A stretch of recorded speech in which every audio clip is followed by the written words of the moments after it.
So welcome everybody, welcome to the new episode of Know Your Career। इधर हम बहुत सारे प्रोफेशनल के साथ इंटरेक्ट करते हैं, उनके करियर को समझने की कोशिश करते हैं, ग्राउंड रियलिटी को जानने की कोशिश करते हैं ताकि आप एक इन्फॉर्म डिसीजन ले सको अपने करियर के लिए।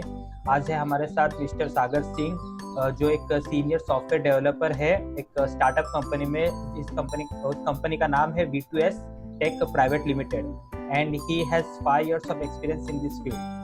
So hello, welcome Sagar. Hello. Thanks a lot. First of all, I would like to thank Asif for the opportunity to present it to me. So yeah, all over to you. So Sagar, हमें एक brief intro दे दीजिए अपने profile के बारे में. Okay. So as you also mentioned in your intro, कि basically I work for a company known as V2S Tech. So that is my, you can say, a third company which I have been working with.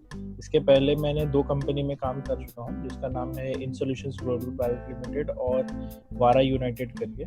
So all these firms are, you can say, a mid-level firms. तीनों भी firm जो भी है मेरा, ऐसा नहीं है कि मतलब MNC से मैंने काम किया है, बट हाँ मेरे जो क्लाइंट्स रहते थे वो सारे MNC रहते थे, जिसकी वजह से मुझे MNC का भी काफ़ी अच्छा एक्सपीरियंस उसमें आ गया. तो मैं बेसिकली जावा डेवलपर हूँ और मैंने Java front end back end full stack development में पूरा कंट्रीब्यूशन दिया है. Along with that, I'm also a tutor in which मैंने बहुत around you can say 30 to 40 students लोगों को पढ़ाया है और career guidance का help भी किया है, and by which they have got jobs and many other things I have done apart from my job as well. So that's not a point to be discussed here, but हाँ मैंने मतलब किया है इतना सारी चीज़ें. So that is all my, you can say, overall. So like आपने अपना इंजीनियरिंग L&T कॉलेज से कंप्लीट किया, राइट? Yes, L&T कॉलेज से, yes. So कौन से ब्रांच में आपने कंप्लीट किया था अपना इंजीनियरिंग? मैं कंप्यूटर इंजीनियरिंग में ही था. मेरा पूरा मतलब बैकग्राउंड स्टार्ट से वही था. मैं बहुत लोग ऐसे थे जो इलेक्ट्रॉनिक्स या मैकेनिकल से आईटी में स्विच करते. मेरा प्योर लेकिन कंप्यूटर्स में ही था. ऊपर कहने में मैंने मतलब वो है कॉलेज और वहाँ से मैंने 4 इयर्स का कोर्स था और 4 इयर्स में ही मेरा लास्ट ईयर ओवरऑल जो भी ग्रेड्स बनाते हैं फर्स्ट क्लास से मैंने क्लियर किया है अपना. तो लाइक आपने कब डिसाइड किया था कि आपको एक सॉफ्टवेयर इंजीनियर बनना है? सॉफ्टवेयर इंजीनियरिंग मेरे माइंड में बहुत तो नहीं था. मतलब मेरे जो फैमिली बैकग्राउंड है उसमें कम से कम नहीं बोल के भी 10 से ज़्यादा सॉफ्टवेयर इंजीनियर्स हैं. Okay, I have a very huge family. मतलब मेरे मामा चाचाज बहुत सारे हैं. तो इनसे क्या हो गया है कि मेरा जो फैमिली बैकग्राउंड है उसके अंदर सॉफ्टवेयर इंजीनियर बहुत है. बहुत लोग उसमें से US, UK, कनाडा सेटल हो चुके हैं. तो एक थोड़ा घर का चलन ऐसा था कि यू कैन से मुझे सॉफ्टवेयर डेवलपमेंट की तरफ आकर्षित कर रहा था. लेकिन अट्रैक्शन अच्छा खासा था उस तरफ. लेकिन आई वॉज नॉट श्योर कि आई शुड डू दैट और not, because my mind was basically towards mechanical.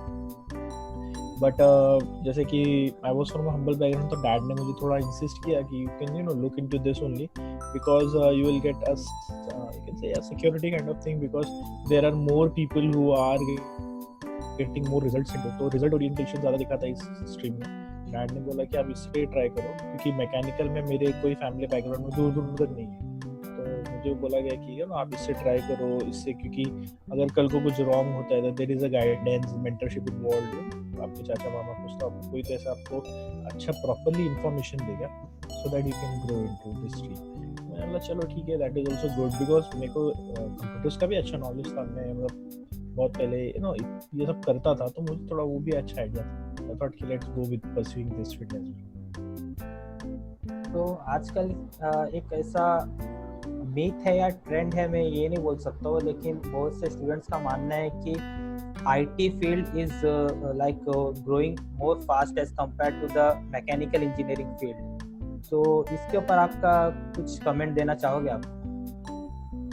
See, IT field is very booming and growing field, and next 20 years में आप देखोगे तो बहुत सारी चीज़ें IT से रिप्लेस हो जाएंगी. जैसे कि अभी आप 2-4 में छोटे एग्जांपल्स दूंगा जो चल रहा है मार्केट में. आपने वर्ड तो सुना रहेगा AI, that is known as artificial intelligence.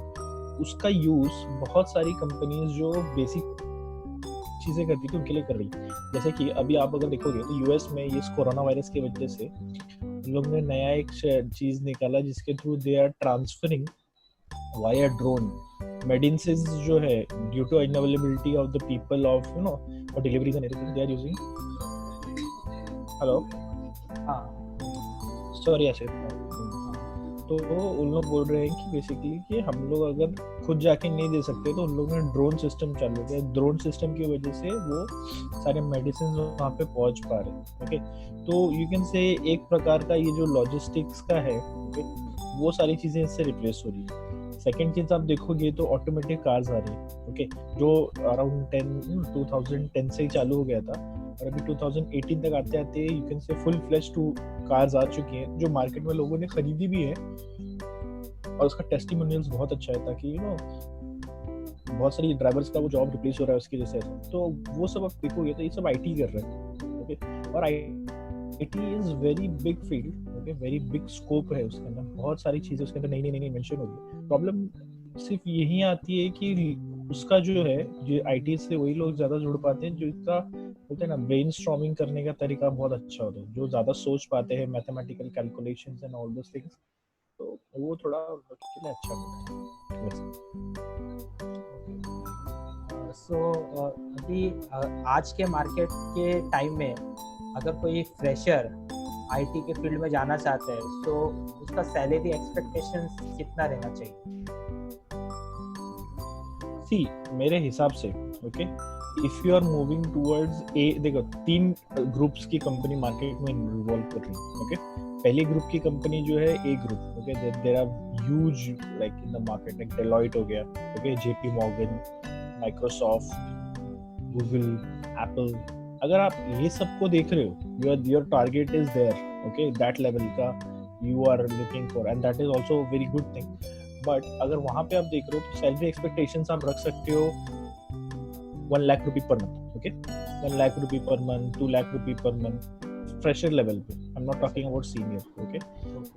Second आता है mid level companies. Mid level companies मतलब स्मॉल एमएनसीज ले लो, या फिर जिनका मार्केट इंडिया में 20-30 क्लाइंट उनके पास हैं, ऐसा कुछ मिड लेवल कंपनीज अगर आप ले लो तो वो कंपनीज का कैसा है कि they have around a package of 30 to 40,000 for a fresher, okay.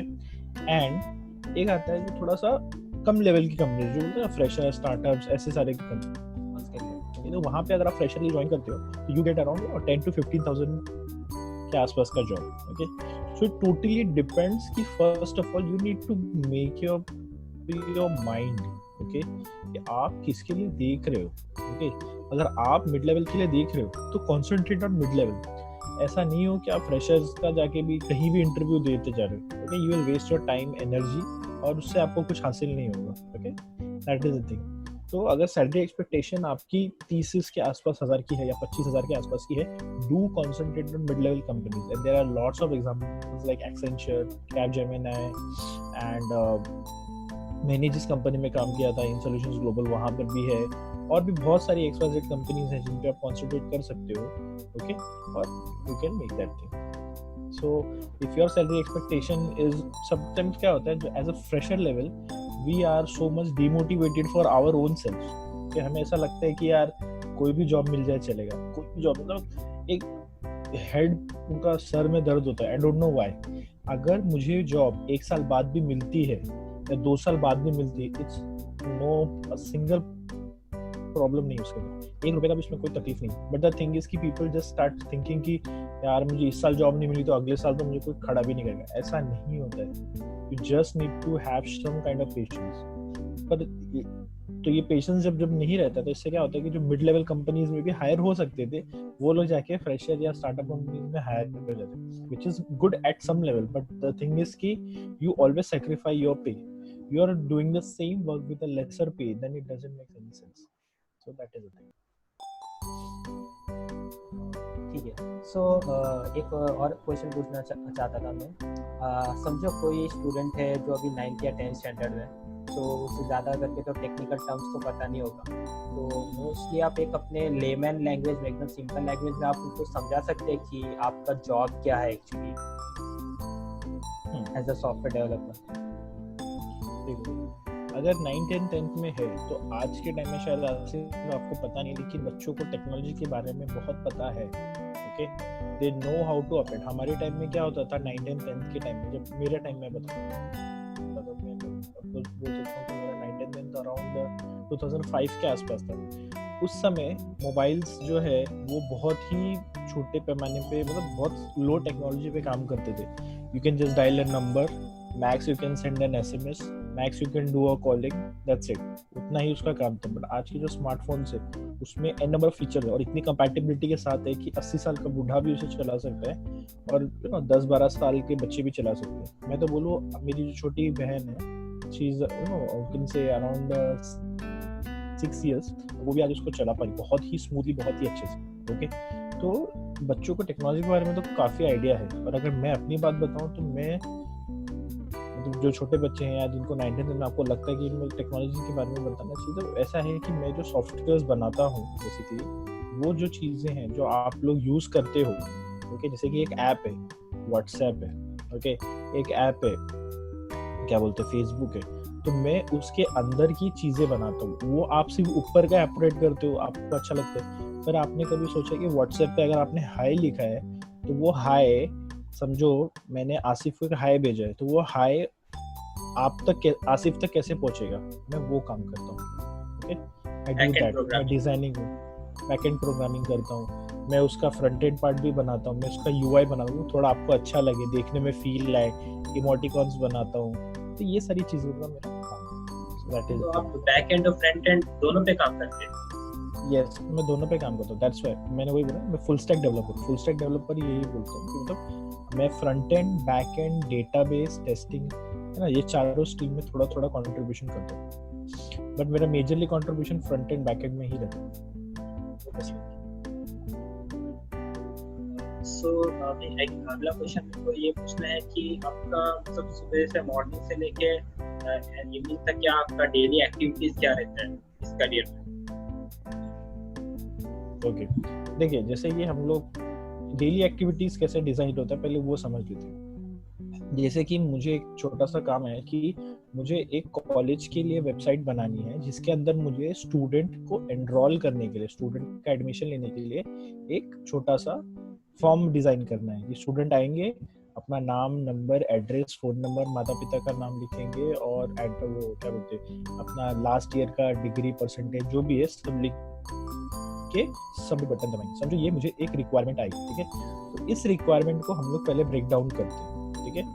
अब वो ब्रेक डाउन करते हैं तो हम लोग पहले क्या डिसाइड करते हैं कि पहले हम देखेंगे कि पेज कैसे डिजाइन होगा, ठीक है। तो पेज के अंदर काफी सारे इनपुट फील्ड्स होते हैं। मैं सिंपल लैंग्वेज में इसको बताने का अगर कोशिश करूँ तो आप जो देखते हैं जहाँ पे आप नाम लिख रहे हो, ठीक है, आप नाम लिखते हो उसको बोलते हैं इनपुट फील्ड, ठीक है। में बहुत सारे इनपुट फील्ड उसमें रहेंगे, बहुत सारे ड्रॉप डाउन्स आते हैं। आप जैसे कि कुछ चीजें हमें मालूम है कि बच्चा अगर 10th में एडमिशन ले रहा है तो वो लास्ट ईयर 9th में होगा, राइट। तो मैं हम लोग उसका ड्रॉप डाउन देंगे कि 8th में कितना आया, 9th में कितना आया, तो उसको ड्रॉप डाउन देते हैं। तो क्लिक करते तो नीचे एक पैनल ओपन होता है, उसमें से चूज करते हैं। तो ये सारी चीजें होती हैं, ठीक है। तो ये डिसाइड होगा। फिर ये 5 दिन हम लोग जब डिसाइड करेंगे तो इसको ब्रेक डाउन करेंगे कि एक ड्रॉप डाउन बनाने में अगर मुझे 2 से 3 घंटा लगता है, ठीक है, तो मेरा जो फाइनल बन के पेज रेडी होगा वो करते करते मुझे अराउंड 5-6 दिन चले जाएंगे, ठीक है।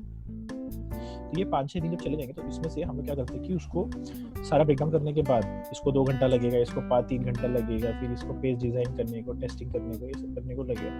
जब ये पूरा बन जाता है तो 5-6 दिन का एक्टिविटी खड़ा हो जाता है, ठीक है। ये 5-6 दिन का जब एक्टिविटी खड़ा हो जाता है तो उसके बाद क्या करते हैं हम लोग, स्क्रम मीटिंग रखते हैं। स्क्रम मीटिंग मतलब क्या होता है कि बेसिकली अजाइल मेथोडोलॉजी ये अपाचे ने स्टार्ट किया था। तो इसमें कैसा होता है कि आप जो डेली एक्टिविटीज करते हो उसका हम लोग एक छोटा सा मीटिंग लेते हैं, ठीक है। सुबह सुबह एकदम मॉर्निंग में या फिर दोपहर में, सब कंपनी अपना मेथोडोलॉजी फॉलो करती है और स्प्रिंट का टाइमिंग डिजाइन होता है, किसी का 2 हफ्ते का, किसी का 3 हफ्ते का, वैसा। तो ये सारी चीजें रहती है। तो हम लोग का जो डेली एक्टिविटी आप बोल सकते हो कि हम लोग क्या करते हैं कि हम लोग जब सुबह जाते हैं तो हमारा कंपनी कॉल लेती है, कंपनी नहीं, हमारा जो टीम रहती है, जो हमारे 5-6 लोग में टीम डिवाइड रहती है। जैसे कि 90 घंटे का काम बना तो 1 घंटा, अगर मेरे पास 3 डेवलपर है तो एक डेवलपर को 30 घंटे का काम मिलेगा और 30 घंटे के काम के हिसाब से वो, जैसे कि हमारा हफ्ते में 5 दिन होता है तो 8 घंटे के हिसाब से 5 दिन हो गया 40 घंटे, ठीक है। थोड़ा सा कॉन्सेप्चुअल जा रहा है लेकिन यू नो अगर स्लोली अंडरस्टैंडिंग तो 40 घंटे हो गया, ठीक है। 40 घंटे अलॉन्ग विद टेस्टिंग वेस्टिंग, जैसे 30 घंटे में वो काम करेगा और 10 घंटा उसको टेस्टिंग का हम लोग दे देंगे ताकि सॉफ्टवेयर की जब डिलीवरी हो तो उसकी क्वालिटी बहुत अच्छी हो, ठीक है। और भी बहुत सारे मिसलेनियस काम आ जाते हैं, मीटिंग हो जाती है या फिर कभी कुछ फन एक्टिविटी हो जाती है ऑफिस की, तो बहुत सारा ये सब करके ये 40 घंटे टच हो ही जाते हैं आगे पीछे। तो ये सारी जो चीजें हैं, ओके, तो इसमें क्या होता है बेसिकली हम लोग को डिसाइड करते हैं, तो हम लोग को डिसाइड डेली मिलते हैं, डिसाइड करते हैं, तो हम लोग अपना 8 घंटा जो दिन में करने वाले हैं उसका हम लोग चार्ट बनाते हैं कि ये 2 घंटे में होगा, ये 3 घंटे में होगा, ये 5 घंटे में होगा, और ऐसा करके हमारा 8 घंटा दिन का हम लोग पूरा करते हैं। तो ऐसा कोई फिक्स्ड काम नहीं बोल सकते कि आप हम लोग, क्योंकि हम लोग कोई बोलते हैं ना मोनोटोनस वर्क में नहीं है कि हमारा जैसे कि ना टीचिंग हो गया या फिर जो ऐसे काम जो रोज करने हैं बंदे को जाके, ओके, तो वैसा वाला हमारा काम नहीं। हमारा काम है रोज नया रिक्वायरमेंट को अंडरस्टैंड करना, ब्रेक डाउन करना, और उस ब्रेक डाउन के हिसाब से रोज का 8 घंटा काम करना, वैसा। अच्छा, तो आपने जो एक्टिविटीज बताया है मुझे, अगर कोई दूसरा ब्रांच वाला, मतलब इंजीनियरिंग के कोई दूसरे ब्रांच वाला अगर आपके कंपनी में आता है, तो ये सब एक्टिविटीज कर पाएगा? उसको सीखने में कितना टाइम लगेगा? Yes, depends his analytical skills और हाउ मच शार्प। मतलब कैसा होता है, बहुत सारे लोगों का ब्रेक डाउन करने का जो क्वालिटी रहता है वो इतना अच्छा नहीं रहता, क्योंकि उनके एनालिटिकल स्किल्स इतने हाई नहीं रहते। उनको मालूम नहीं रहता कि जैसे मैंने आपको बोला कि मुझे एक इनपुट फील्ड बना के पूरा ठीक से डिलीवर करने में 1.5 से 2 घंटा जाएगा, ये मेरा क्वालिटी है, ठीक है, ये मैं बोल सकता हूँ कर सकता हूँ, ये मुझे पता है। पर सामने वाला बंदा अगर बहुत फ्रेशर टाइप है, ठीक है, तो वो क्या बोलेगा मालूम है कि मुझे इसमें 4 से 5 घंटे लग सकते हैं, राइट। फिर अगर कोई बहुत सीनियर है जो मुझसे भी ज्यादा फास्ट काम कर सकता है, जो फ्रंट एंड पे ही ज्यादा काम किया है, ऐसा भी होता है जो फ्रंट एंड पे ज्यादा काम किया है तो उनका और भी स्पीड रहता है, वो बोलेगा मैं तो आधे घंटे में डिलीवरी दे दूंगा। तो हम लोग क्या करते हैं कि हम लोग डिसाइड करते हैं कि तीनों का एवरेज मिला के कितना होगा, और वो तीनों का एवरेज मिलाने के बाद हम लोग क्या करते हैं कि वो एक शीट लगाते हैं। तो जैसे मैंने बोला कि मुझे 2 घंटा लगेगा, मतलब वो तीनों का एवरेज निकाला 2 घंटा बचे। तो कोई अगर नया बंदा है उसको ये बात समझनी है, तो उसको क्या करना है कि उसका टास्क ब्रेकअप जो है, वो जो टास्क ब्रेकअप कर रहा है वो बहुत ही थरो होना चाहिए, और वो थोड़ा एक्सपीरियंस ही आता है। फ्रेशर लेवल पे ज्यादा एक्सपेक्टेशन नहीं रख सकते, तो आपको साल 6 महीना तो बंदे के पीछे डालना ही पड़ता है उसको अंडरस्टैंड कराने में कि टास्क ब्रेकअप का वैल्यूएशन क्या है, क्योंकि based upon your task breakup dates are decided, and dates when are decided उस हिसाब से डिलीवरी होता है, और उस हिसाब से क्लाइंट को भी पास ऑन किया जाता है कि क्लाइंट आपको, जैसे मैंने बोला कि ये मेरे को दीवार का पेंटिंग करने का, तो अगर मैं बोलूँ तो दीवार का पेंटिंग मैंने चालू तो किया है लेकिन खत्म कब होगा, तो क्लाइंट कभी भी खुश नहीं होगा उस बात से, राइट। आप बोलो यार खत्म करने हैं, कुछ बताओ, हम लोग कितना दिन घर में तुम्हारा पोता ही करेगा, तो वैसा है। तो हमारा जो क्लाइंट की डिलीवरी होता है वो भी ऐसे था, वो भी बोलता है कि यार मुझे क्लाइंट के लिए, अगर मैं बोलूँ क्लाइंट मुझे बोलता है अगर मुझे एक सेव का एक फॉर्म तो बनाने का, यार फॉर्म बनाने के लिए कितना टाइम लगता है, उसको कुछ नहीं पता रहता है, और हम उसको ब्रेक डाउन करके टाइम बताते हैं कि नहीं सर आपको ये 1 हफ्ता लग सकता है या 2 हफ्ता लग सकता है, तो क्लाइंट उससे एग्री करता है और फिर हम लोग उसको 2 हफ्ते में डिलीवरी देते हैं, वैसा। तो नए ये इंसान के लिए हाँ 6 से 8 महीना उसको जाता है टास्क ब्रेकअप खुद समझने में कि टास्क ब्रेकअप करते कैसे, ये बहुत इजी, मतलब इजी नहीं है। अच्छा, तो ये तो एक्चुअली मैंने कैसा हाइपोथेटिकल सिचुएशन पूछा था, लेकिन आपकी company other than computer science background के स्टूडेंट्स को भी हायर करती है क्या, जैसे कि मैकेनिकल इंजीनियरिंग स्टूडेंट्स एक्सेट्रा? मैं अगर बोलूँ कि कंपनी में थोड़ा भी अगर बोलते ना कि प्रोडक्टिविटी को लेके डिमांड है, तो they hire anybody, okay, but unless and until उनका टेक्निकल स्किल स्ट्रांग नहीं है तो दे डोंट गेट हायर। ऐसा नहीं कि आप मैकेनिकल में एकदम धूम मचा सकते हो लेकिन कंप्यूटर में आप पीडीएफ भी नहीं बना सकते, तो आपको हायर नहीं। तो अदर स्ट्रीम से अगर आपको हायर होना है, मेरे खुद की कंपनी में मैं जहाँ पे अभी करंटली काम कर रहा हूँ, वहाँ पे 3 ऐसे बंदे जो कॉमर्स से आए, इंजीनियरिंग बैकग्राउंड से भी नहीं, साइंस बैकग्राउंड से भी नहीं, कॉमर्स से आए हैं, लेकिन वो लोग बहुत अच्छा काम करते हैं, कंपनी रिकॉग्नाइज भी करती है उनको, वैसा है। So it's all about कि how analytically you are strong. If you are not strong analytically, you won't survive in IT.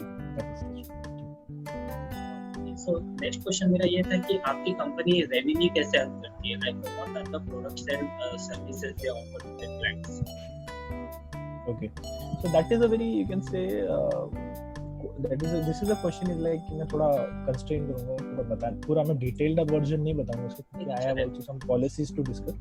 But हाँ अगर मैं बोलूँ तो we are in health care, we are in manforce, और बहुत सारी ऐसी चीज़ें हैं जो हम लोग जिसका मैनेजमेंट कैसे हो वो प्रोवाइड करते हैं। एक हम लोग का जो प्रोडक्ट है जिसका नाम नहीं बोल सकते, लेकिन वो क्या करते हैं कि हम लोग उसमें जो ओल्ड एज होम्स रहते हैं, ये हम लोग के यहाँ जो इंडिया में वृद्धाश्रम बोलते हैं, ओके, तो वृद्धाश्रम का जैसा ही ओल्ड एज होम्स जो रहता है, जो यहाँ पे तो बहुत हम लोग इंडिया में माँ बाप को बहुत ज्यादा ही रिस्पेक्टफुली लेते हैं, तो ये सारी चीजें हमारे इधर तो बहुत लो डिग्निटी पे लिया जाता है। बट अगर आप फॉरेन में देखें तो ये सारी चीजें वहाँ पे बहुत कॉमन है, okay.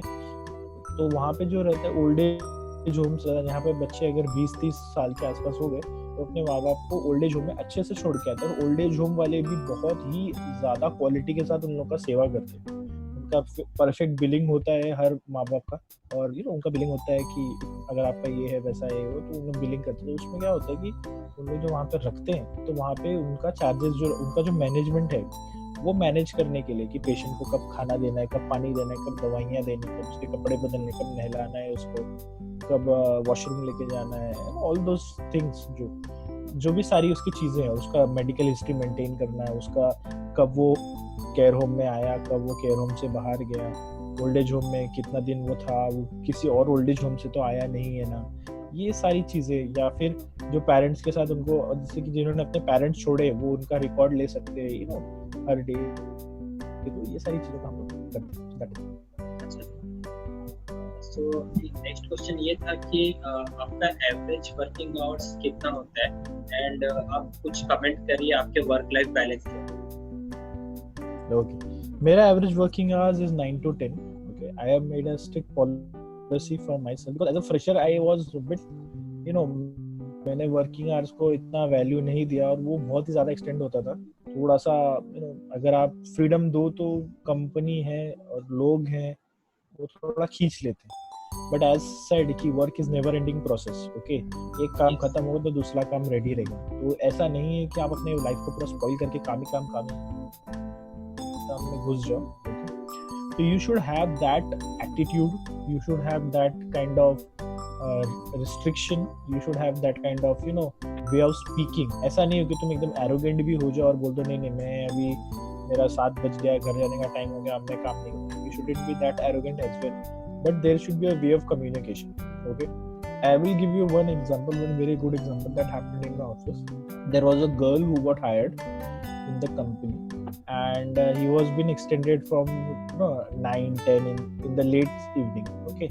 So she got pissed off, okay, and she was about to leave the job, okay. Company के जो सीनियर पर्सन है उन्होंने उसको बिठाया, समझाया कि ऐसा होता है करियर में, स्टार्ट कर रहे हो अभी आप, ऐसा वैसा ये वो।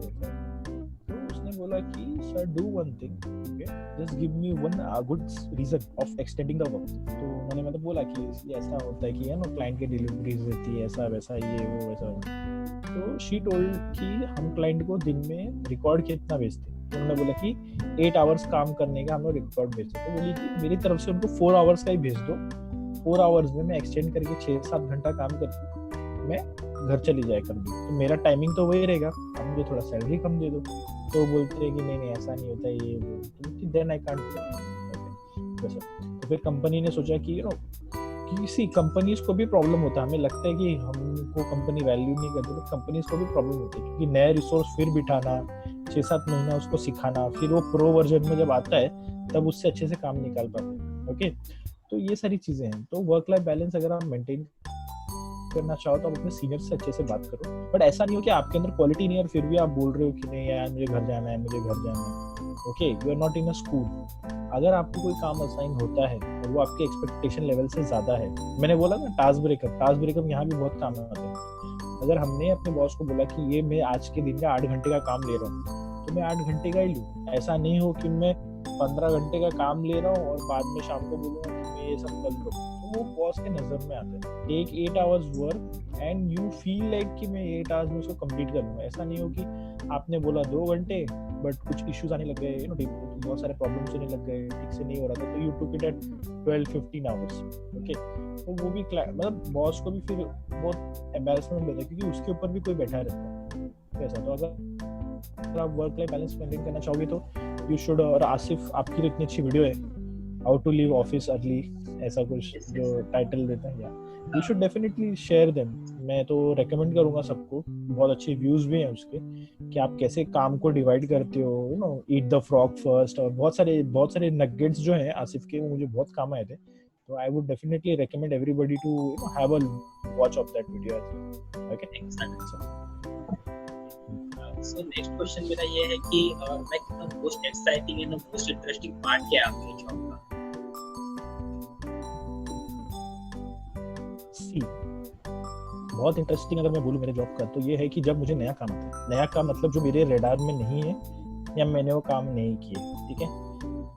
अब जैसे कि मैं फ्रंट एंड बैक एंड, पहले मैं बैक एंड डेवलपर था, 3 साल तो मैंने सिर्फ बैक एंड डेवलपमेंट किया, मैं फ्रंट एंड देखा भी नहीं था.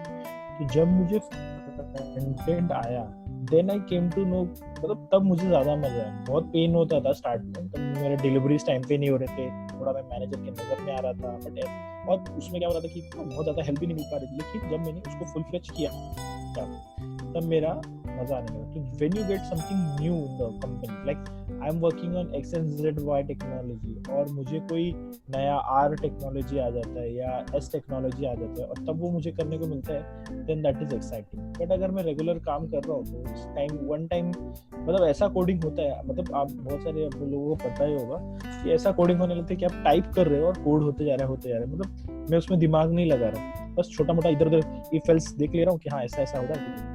बट तो अगर आपको नया काम मिलता है ज्यादा से ज्यादा तो मजा आता है. मेरे यहाँ पे थोड़ा गॉड ग्रेस अच्छा है, छोटी कंपनी है जिसकी वजह से काम ज्यादा आ जाता है, क्योंकि हर चीज के लिए रिसोर्स हायर नहीं करते. बड़ी कंपनीज में क्या होता है, हर छोटी छोटी बात के लिए रिसोर्स हायर हो जाता है, तो उधर ये सब चीजों का फैसिलिटी जल्दी मिल नहीं पाता.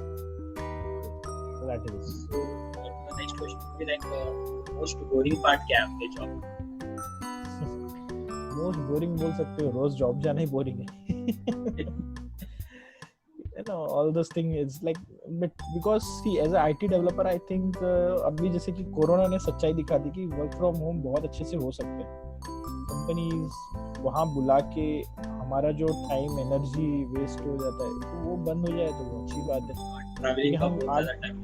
ट्रैवलिंग का बहुत ज़्यादा टाइम होता है, ये थोड़ा सा मेरा बोरिंग लगता है. और जो XYZ चीज़ें होती हैं जो हमारे को ज़रूरत नहीं वो करना पड़ता है, बोरिंग लगता है. जैसे कि ईयरली टाइम शीट मेंटेन करना और कुछ ऐसी बातें करना, कुछ और चीज़ ऐसे करना जो आपके पसंद नहीं आए तो वो सब आपको बोरिंग लगेगा ही.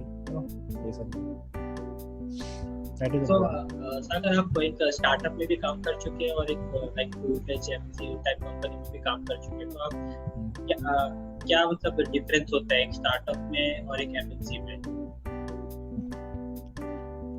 स्टार्टअप कंपनीज कैसे रहती है, उनके पास ज्यादा रिसोर्स रहते नहीं, ओके, एनर्जी काफी अच्छी रहती है और उनके क्लाइंट्स भी कम रहते हैं.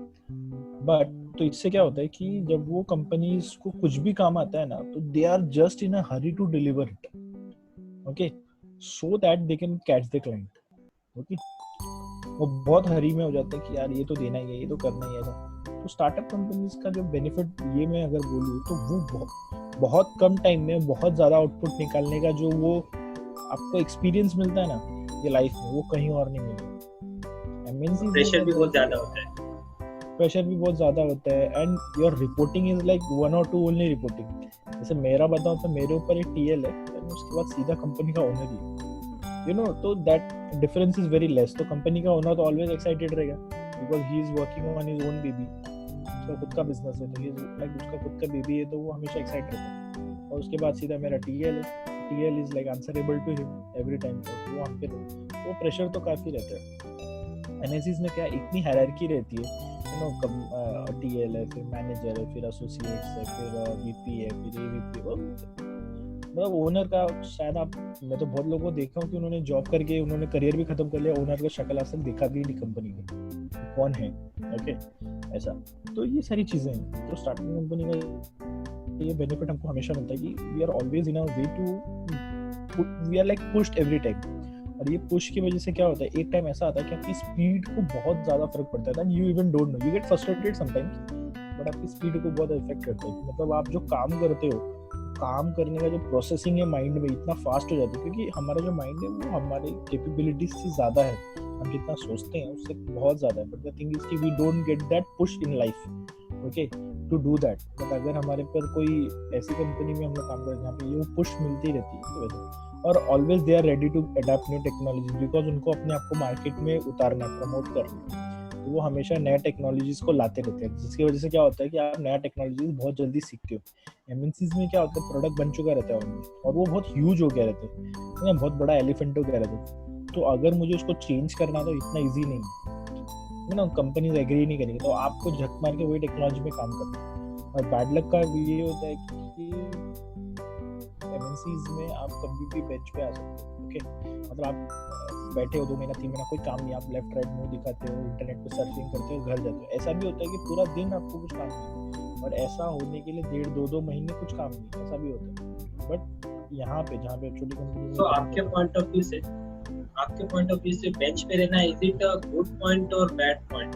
लाइक आपको काम करने नहीं मिल रहा है एंड आपको सैलरी भी मिल रही है, so from an employ point of view आपका क्या कहना है? आसिफ, मैं अपने दिल की बात बताऊं, अगर बेंच पे बैठना मिलता है then always reject it, okay, never go for that approach. अगर आपको मिलता है एक आध हफ्ते के लिए, चलो काम नहीं है, तो दैट आई कैन अंडरस्टैंड कि हाँ भाई एक हफ्ते के लिए काम नहीं है तो दैट्स ओके। बट अगर आपको 1-1.5 महीने के लिए काम नहीं है, या 1-2 महीने के लिए, 3 महीने के लिए काम नहीं है, so that brings down your potential once again, okay. एक हफ्ते का चलो ठीक है, वो आपका बर्न डाउन थोड़ा अच्छा हो जाता है कि मतलब आप एकदम थक जाते हो रोज काम करके, तो एक हफ्ते का आपको ऑलमोस्ट ऑफिस में कुछ काम ही नहीं है, छुट्टी टाइप फील होता है कि ऑफिस जाओ बस सर्फिंग करो वापस आओ, ऐसा था। तो उस समय आप कुछ लर्न भी कर सकते हो। बट अगर 2-3 महीने का रहता है तो that is very good. But छोटी कंपनीज में क्या होता है कि आपको ये अपॉर्चुनिटी नहीं मिलती, वहाँ पे रोज काम है, रोज क्या उन लोगों ने आपके अगले 10 साल का काम भी प्लान करके वैसा रहता है उन लोग का attitude. So this thing does help in that. So हाँ, बेंच का अगर मैं बोलूँ तो it's not a good thing, never. Because क्या होता है कि जब कंपनीज में कुछ पॉलिसीज चेंज होती हैं, कुछ इफेक्ट गिरता है, तो सबसे पहले बेंच वालों को निकाला जाता है। तो इनसिक्योरिटी का बहुत हाई चांस है बेंच पे, ओके, बहुत ज़्यादा ही बोल सकते हैं हम लोग ऑलमोस्ट। और ये अभी जैसे कोविड ने तो काफ़ी सारी कंपनीज का बोलते हैं ना सच दिखा दिया कि कितना लोग कितने को अपने खुद के एम्प्लॉयज अफोर्ड कर सकते हैं ना, ये उन्होंने दिखा दिया। तो दैट इज इट।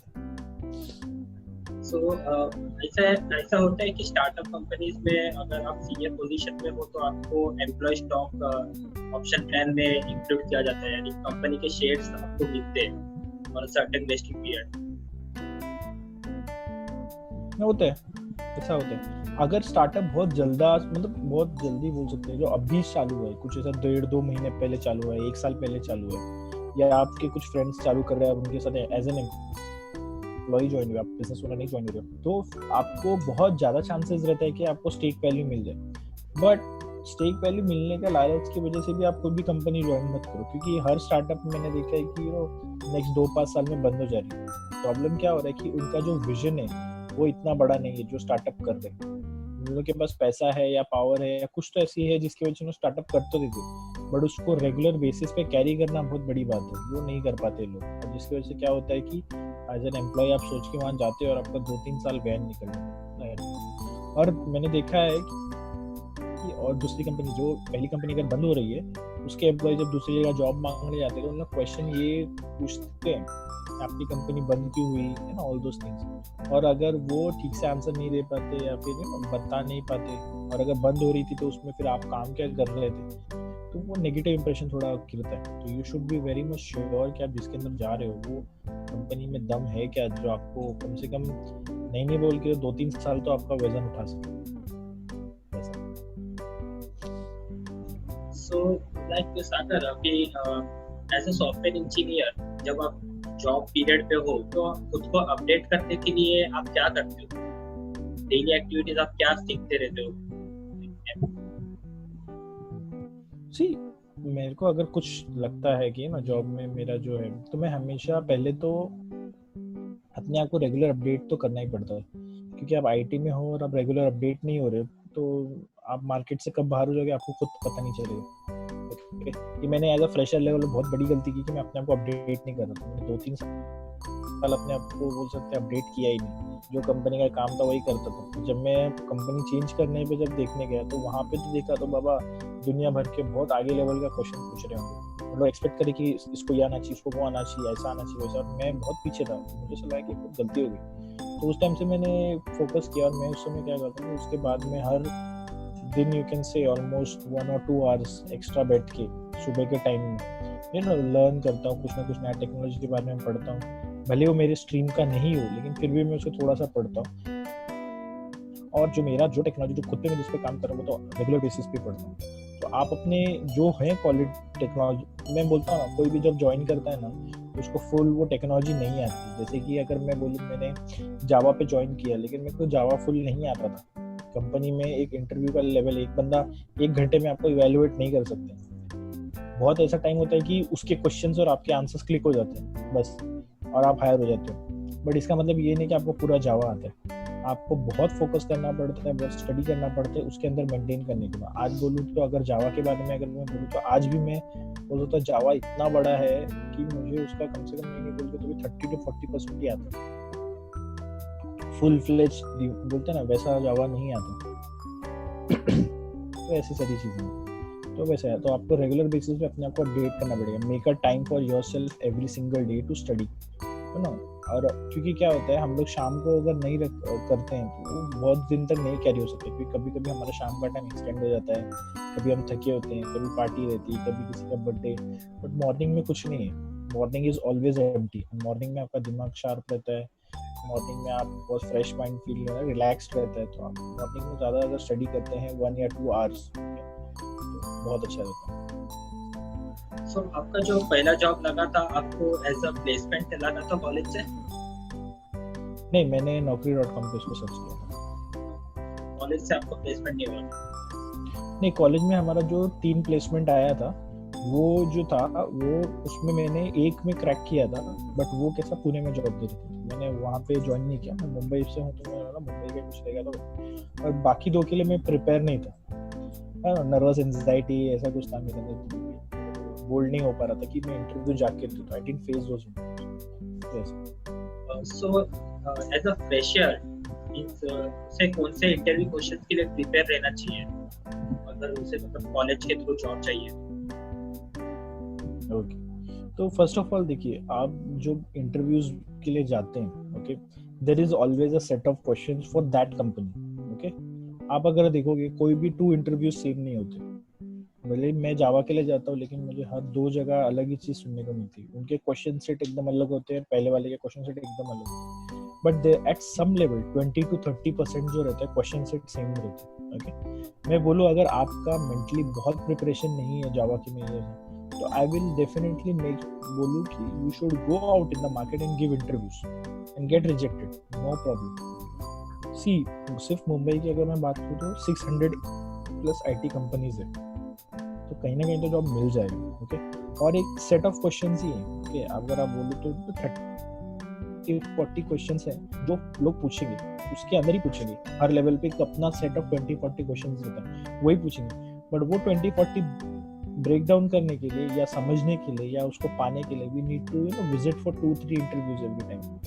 और एनालिटिकल स्किल्स बहुत स्ट्रांग होना चाहिए। Sometimes they just focus on analytical skills, तो आपको मैथ्स का क्वेश्चन पूछेंगे, आपको जीके का क्वेश्चन पूछेंगे, या फिर आपको बोलते हैं ना लॉजिकल क्वेश्चंस पूछेंगे। आपको जावा का पूछेंगे कि व्हाट इज जावा, तो आप बोलोगे हाँ जैसे प्रोग्रामिंग लैंग्वेज ऐसा ऐसा। बट उन्होंने अच्छा ये तो ठीक है, लेकिन इसको हम लोग किस पे लिखते हैं या फिर किधर कोडिंग होता है, इसका कहाँ पे यूज होता है, ये बोले अरे ये तो मैंने पढ़ा ही, वैसा हो जाता है। So you need to prepare those questions by and you will get those by giving more and more interviews। और वेबसाइट्स तो बहुत है सारी हैं, और बहुत सारा लर्निंग स्किल्स है, उनके थ्रू आप इंटरव्यूज का क्वेश्चंस प्रिपेयर कर सकते हो। फ्रेशर लेवल क्या मतलब एक्सपीरियंस लेवल पे भी जो 2-4-5 साल के एक्सपीरियंस है उनको भी मिल जाता है आराम से अच्छा क्वेश्चन। वैसे वो सेटअप पढ़ के जाओ तो आराम से कॉन्कर कर सकते हो जावा के। सो लाइक कौन सी लैंग्वेजेस, प्रोग्रामिंग लैंग्वेजेस आजकल ज्यादा डिमांड में? इफ यू से फर्स्ट ऑफ ऑल जिसमें मैं काम कर रहा हूँ जावा तो है ही डिमांड में, पाइथन है, ओके, C++ है, रिएक्ट जेएस है, रिएक्ट नेटिव है, और रूबी ऑन रेल्स है, और यू कैन से मशीन लर्निंग है, एआई है, बहुत सारी टेक्नोलॉजीज है, ऐसा नहीं, बफर काफ़ी बड़ा है। तो ये सारी चीज़ों को अगर आप इसमें से कोई भी एक चूज़ करते हो पाथ और उसके अंदर थरो जाते हो, ऑरेकल है, थरो जाते हो, अंडरस्टैंड करते हो, तो definitely you can make a good career. So अभी आपका जो इंडस्ट्री का प्रैक्टिकल एक्सपीरियंस है और कॉलेज में मोस्टली जो देते थियोरेटिकल एक्सपीरियंस रहता है, तो आपको क्या लगता है इन दोनों के बीच में क्या गैप था कि आपको जो कॉलेज में नहीं पता था वो आपको इंडस्ट्री में आने के बाद पता चला? हमारा जो सिलेबस डिजाइन हुआ है it's not ready to prepare a student for a job. Okay, I would like to make this statement because the thing is कि मैं खुद उस चीज़ से एक्सपीरियंस किया और मैं अकेला नहीं हूँ, मैंने कम से कम 100-150 लोगों के साथ ये फीलिंग महसूस की है। ओके, और college doesn't prepare us for the interviews and all those things. वो मतलब हमें सिर्फ एक XYZ सिलेबस जो कि you can say 20 years पिछला है, ओके 10 years बैकग्राउंड का है, वो लोग उसके बेसिस पे पढ़ा रहे हैं। तो उससे क्या हो रहा है कि बच्चे जो हैं वो टेक्नोलॉजी रोज इवॉल्व हो रही है, लेकिन हमारी बुक्स या सिलेबस रोज इवॉल्व नहीं होते। एटलीस्ट हर साल अगर हमारा सिलेबस चेंज हो, okay, there should be at least something that should give that sense of understanding कि how to prepare for interviews, what are the things that you should learn in your life। कभी ऐसा career guidance का हमारे college में, हमारे क्या किसी भी कॉलेज में शायद बहुत रेयरली होता रहेगा करियर गाइडेंस। आप क्या करियर चूज करने जा रहे हो, आपको क्या पढ़ना चाहिए, कितना पढ़ना चाहिए, क्यों पढ़ना चाहिए। मैंने देखा है कि बच्चे लोग IT पास भी कर लेते हैं लेकिन उनके घर में लैपटॉप नहीं है, कंप्यूटर नहीं है। अब मैं सबकी फाइनेंशियल कंडीशन पे ये बात नहीं कर सकता, लेकिन द थिंग इज कि ये आपकी नीड है, आपके घर में ये होना चाहिए, कंप्यूटर, लैपटॉप, ये सब, बिकॉज उससे समझ में आ रहा है कि आप कितना अपने खुद के स्ट्रीम के टुवर्ड्स हो। बट क्या होता है हमारे इधर असाइनमेंट्स हो रहे हैं, प्रैक्टिकल हो रहे हैं, ये सारी चीज़ें हो रही है जिसके थ्रू आपको उतना नॉलेज नहीं मिल रहा। हमें वो मैंने जब कॉलेज में मैं ऐसे अपना एक्सपीरियंस बताऊंगा, मैं किसी को कॉलेज को या किसी को कुछ नहीं बोलूँगा, बट मेरे एक्सपीरियंस में जो कॉलेज में हमें पढ़ाया जाता था कोडिंग, वो कोडिंग लोग एंटरटेन भी नहीं करते इंटरव्यूज के लिए। तो बोलते ये तो बहुत बेसिक से भी बहुत बेसिक है। मतलब बोल सकते कि हमको अगर कंपनी 100 एक्सपेक्ट कर रही ना, तो हमारे कॉलेज 2 या 4 पढ़ा रहे वैसे। That is a very big gap. और इससे क्या और क्यों होता है मैं ये भी आपको रीजन बताता हूँ। जिनको जॉब नहीं मिलती वो टीचिंग में चले जाते हैं। ओके, तो उससे क्या होता है कि उनको कोई प्रैक्टिकल एक्सपीरियंस रहता नहीं। बहुत रेयरली ऐसा होता है कि कोई अपना IT का फुल फ्लेज करियर छोड़ के टीचिंग में आया है। Okay, बहुत रेयर केसेस में ऐसा होता है। तो जिनको जॉब नहीं मिली या जिनको जॉब मिली लेकिन उन लोग बोलते हैं वो स्पीड के साथ मैचअप नहीं कर पाए, तो उन लोग छोड़ छाड़ के टीचिंग में आ जाते हैं, तो थोड़ा सिक्योर और कंफर्टेबल जॉब।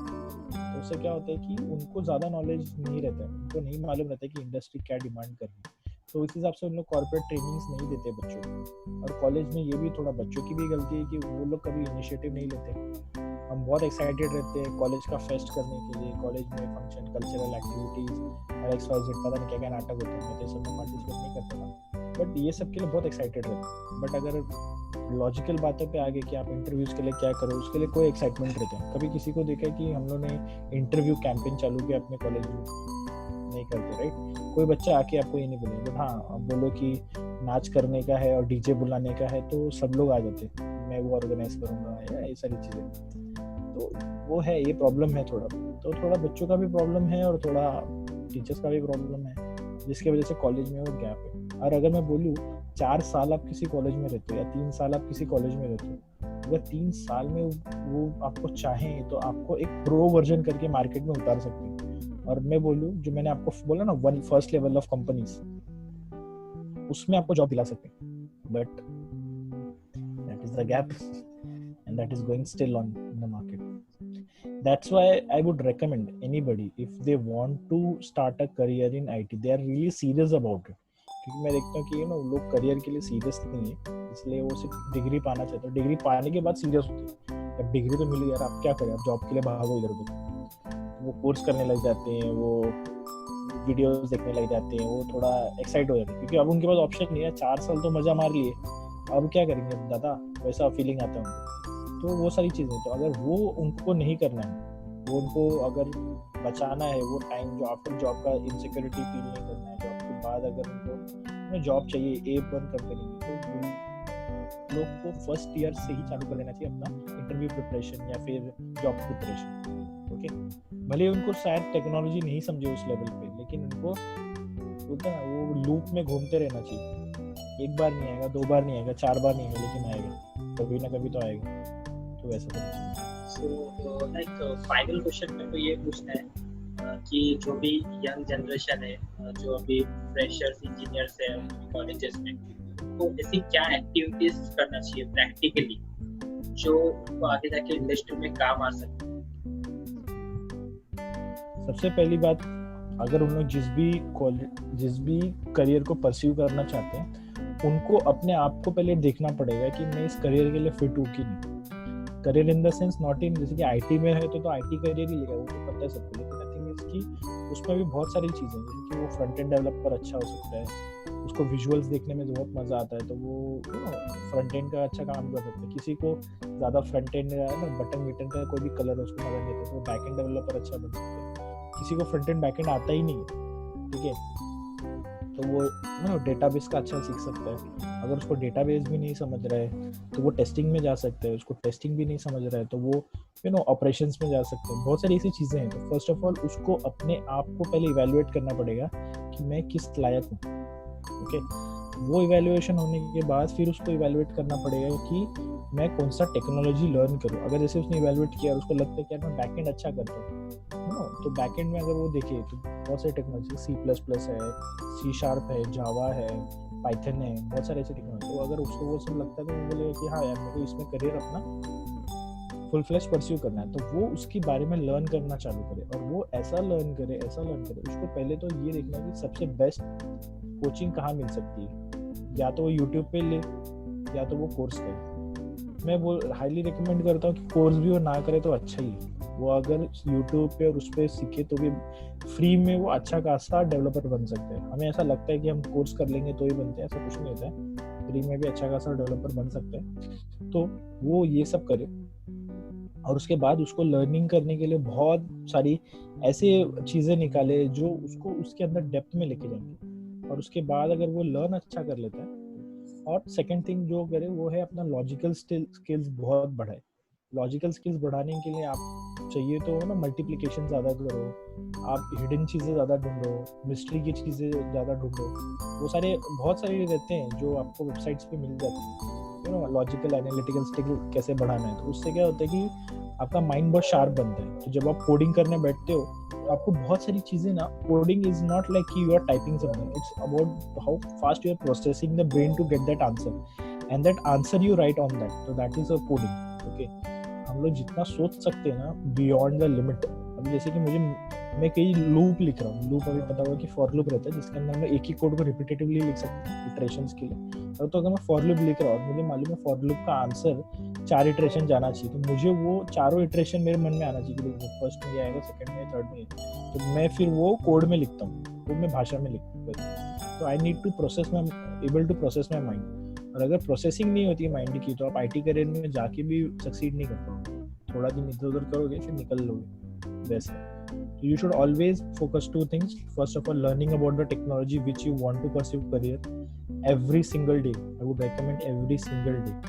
आप चाहिए तो आधा घंटा पढ़ो लेकिन every single day. Second thing, जो मैं आपको बोला कि एनालिटिकल स्किल्स बहुत बड़ा मोस्टली आपने जो टेक्नोलॉजीज के बारे में बताया, तो ज़्यादा करके स्टूडेंट्स तो इस बेसिस पे डिसाइड करेंगे कि भाई पैसा किसके अंदर ज़्यादा मिलेगा। तो आपका क्या मानना है कि कौन सी टेक्नोलॉजी में, like front end back and database, किसके अंदर ज़्यादा पैसा मिलता है, किसके अंदर ज़्यादा सैलरी मिलता है? ये मिसकंसेप्शन है कि आप कौन सी टेक्नोलॉजी पढ़ोगे तो उसमें ज़्यादा पैसा मिलेगा, ओके। टेक्नोलॉजी ऐसे चूज करना चाहिए जो टेक्नोलॉजी में पढ़ूँ उसका फ्यूचर स्कोप कितना है, ठीक है। जैसे कि अभी जावा का हम लोग देखें तो नेक्स्ट 10-15 ईयर्स उसको कोई हिलाने वाला भी नहीं है। इतना अच्छा वो टेक्नोलॉजी और इतना डेप्थ में टेक्नोलॉजी, ठीक है। Because what is Android is written in Java only, okay. तो एंड्रॉइड का बंद होने का मार्केट तो अभी दिख रहा नहीं, वो रोज इवॉल्व भी हो रहा है। तो वो है तो जावा भी तो रहेगा ही रहेगा, बिना जावा उसको यूज नहीं कर पाएगा। तो ऐसा है।